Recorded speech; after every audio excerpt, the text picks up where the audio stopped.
Si le PSG perdait 10-0 à la 10e minute contre l'équipe la plus faible du monde, pourrait-il revenir? Pour le tester, j'ai choisi le PSG contre l'équipe la plus faible du monde, avec les notes les plus basses jamais enregistrées, et j'ai marqué 10 buts contre moi-même.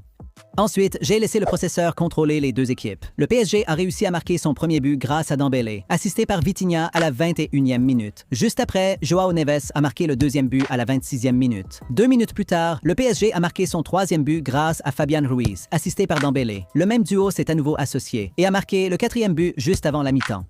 Dès le début de la deuxième mi-temps, João Neves a marqué le 5e but sur une passe de Kvaratskhelia. Ensuite, le PSG a obtenu un penalty et Dembélé s'est avancé et a marqué le 6e but à la 53e minute. Et 3 minutes plus tard, Dembélé a marqué à nouveau le 7e but sur une passe de Barcola. Puis il a complété son super hat-trick avec le 8e but de son équipe à la 57e minute.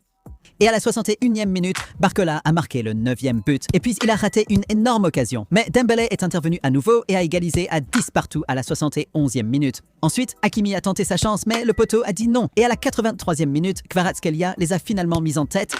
Ils pensaient avoir gagné, mais une main de Marquinhos a donné un penalty à l'équipe la plus faible. Et ils ont égalisé. Le match est allé en prolongation et juste avant la fin de la première mi-temps, Lee Kangin a remis le PSG en tête et a prolongé l'avance avec un autre but en seconde mi-temps. Puis Mayulu a conclu avec le 14e but à la 109e minute. Le coup de sifflet final a retenti et le PSG a réussi à revenir.